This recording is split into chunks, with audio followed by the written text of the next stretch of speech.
The Sea of Thieves is a dangerous place, and with Season 12 now here, there's new crazy ways for your pirate to end up on the Ferry of the Damned.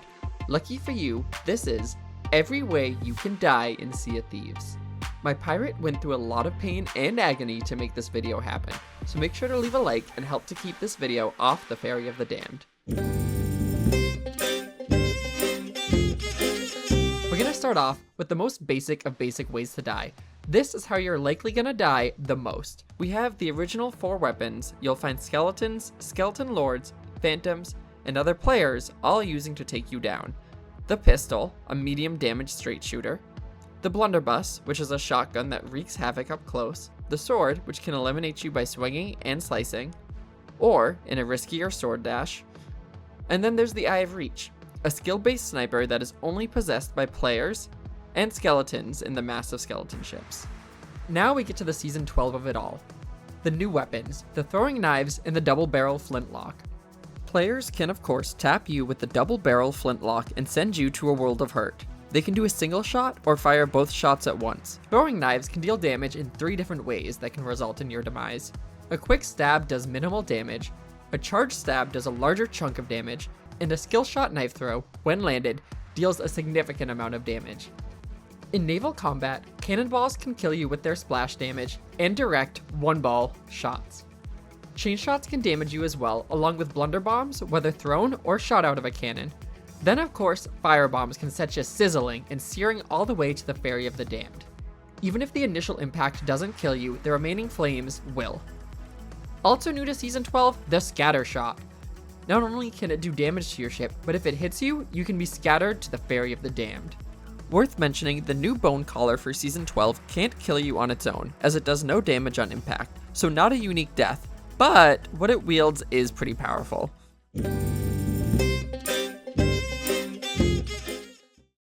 I already mentioned all the enemies that wield basic weapons, but the various PvE creatures bring a world of pain to pirates in methods beyond just iron and steel. Let's break it down by enemy. Basic skeletons, when not wielding a weapon, can slap you silly if you get too close. Their supervisors, the skeleton lords, surprisingly only have one damage dealing method aside from weapons, and that's their massive ground pound attack that sends pirates flying. Phantoms have a charge attack where they just thrust their whole bodies at you like Luigi's Recovery in Smash Bros. There's 3 variety of ocean crawlers who can kill you in different fun special ways. The green clam man can charge at you. He can also poison you if you let him breathe in your face. He can also charge up out of ground. The Avatar Reject can just straight up electrocute you if you hit him and you're standing too close. Or he can send an electric orb your way. He can also whip you with his eel whip. Hacha! And the red tanky ocean crawler knows one move, and that's to smack the ground as hard as it can. It's effective. What lurks beneath the waves are some of the most killer creatures. The basic shark, of course, will bite you and take a whole 50% of your health bar in doing so. Sirens, which usually appear in groups, can kill you with their tridents, scratch you with their cat-like claws if you get too close, do a little tail whip smackaroony, give you AoE damage while they're doing their siren song screaming for help. Then, the basic blue sirens can hit you with their bubble breath. The leader green sirens have a melee attack that they can also use to take you down using their tridents. These sea creatures have the most diverse moveset of any of the basic PvE enemies and are not to be trifled with. As of recording this, the Meg, which usually has a charge attack that damages players on impact, is not currently attacking. I'm assuming it's a bug, so know that the Meg usually will have a way to kill your pirate. The Kraken is more of a threat to your ship than to you, with only 2 ways to kill you. The Kraken has the ability to suck you up into its claws, teeth, tentacles, whatever it is. It feels like you're trapped in a Venus flytrap. Once sucked up, the Kraken can kill you by smashing you into the water below. I'll be real with you, I only encountered the Kraken once in my filming for this project, and it refused to properly demonstrate this attack, so just pretend I die here when I hit the water. The other way the Kraken can kill you is through poison damage when you use your sword on a tentacle wrapping the ship. If you're wanting to know the deadliest creature in all of Sea of Thieves though, look no further than the Ashen Winds event. These Flameheart loyalists, the Ashen Lords, can deal a nasty blow. In their first stage, they'll smack you if you get too close, chuck small flaming balls at you, oh, and they'll do this manic jump at you, which could be kinda fun, and blow fire in your face. But then, they get angrier. They decide to copycat the ground pound attack the skeleton lords do, And then on their final stage, they rain down environmental attacks, which I'll get to very soon. Lastly, for PvE, the Ghost Fleet World event aims to make you a ghost as well. They'll send phantom cannonballs, which, like regular cannonballs, can damage you upon impact with your ship. They can also send flame balls, which do minimal, if any, impact damage, but they leave you to die on fire. Lastly is their Wraith Balls, which pack a punch. As if that wasn't enough to terrify you though, don't worry, because their ships drop ghost kegs that, if happen to hit you, will eliminate you when they explode.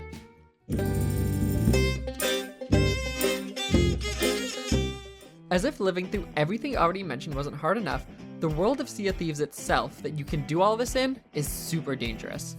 On islands, a jump from a high spot can just kill you on impact. If you cannon off your ship up high and then you land somewhere low, another death. And instead of cannoning, let's say you decide to harpoon and walk on over to the island, only to be bad at balancing and fall to your death. Get on the island and decide to let go of a zipline too early, dead. Then once you're on the island, you finally made it on, they got snakes, and the snakes can bite you and poison you to death. The sea itself is a threat, because if you spend too much time underwater, you can easily run out of air and die. As a little side note, in Kraken Ink and in Gold Hoarder vaults, when they're filled up with water, you actually drown significantly faster. If the storm is around, keep your weapons away, because holding them out will make you more likely to be struck by lightning. The Devil's Roar, the far east section of the map, is an area designed to kill pirates. It has similar environmental threats to that of the final stage of the Ashen Lord, with massive rocks flying out of volcanoes, geysers created that send you flying up and then plummeting down to your death, and hot water that's bad for your health bar and skincare routine. Any exposed lava streaks on the islands are also extra hot to the touch when a nearby volcano is going off, and in the heart of one of the islands is lava itself. However, I'll talk about the lava in a different section.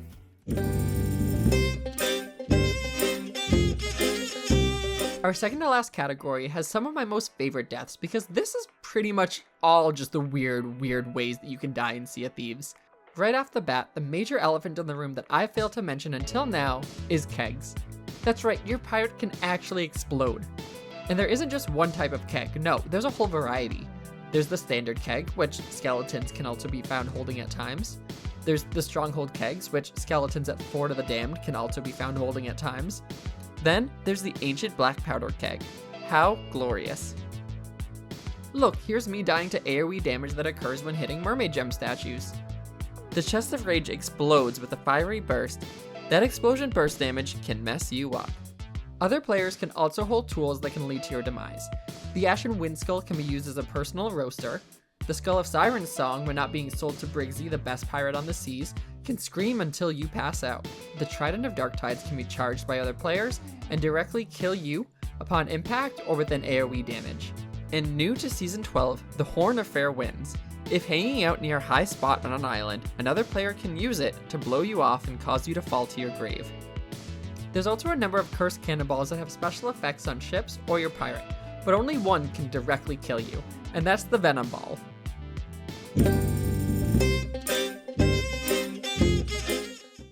And for the final batch of ways you can die in Sea of Thieves, we're gonna go a little bit into Tall Tales.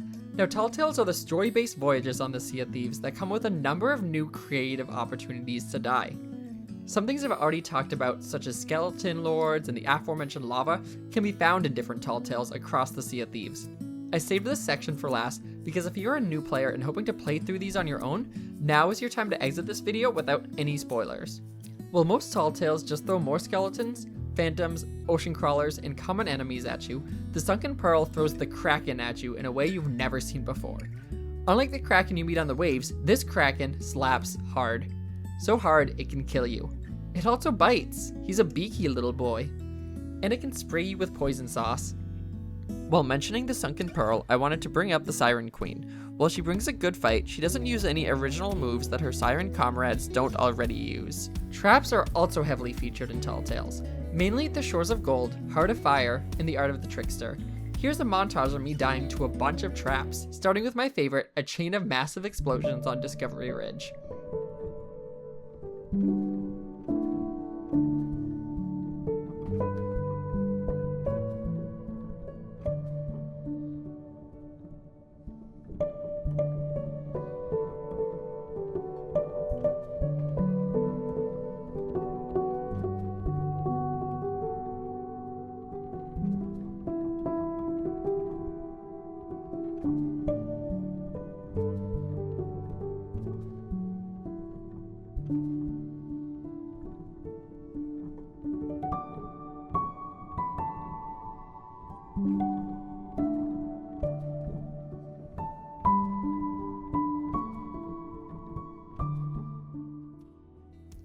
In the Art of the Trickster, you also get access to the Trapmaker's Key, which is a unique gunpowder keg. Unlike the other kegs, this one can take a few hits. But then after that, it still explodes and kills you. The final unique death in Sea of Thieves comes in the third Monkey Island Tall Tale. When battling with a sword in these Tall Tales, you're expected to retort insults when thrown at you. If you do a bad job retorting, then naturally, you die. And that is every way you can die in Sea of Thieves Season 12. Hopefully. If you feel I forgot anything, again, please leave it in the comments and let me know what I may have missed. I'd love to include it in any future iterations I do of this. In the meantime, pirates, get out there, enjoy Season 12, and do everything you can do to spend less time on the Ferry of the Damned than I did when making this video.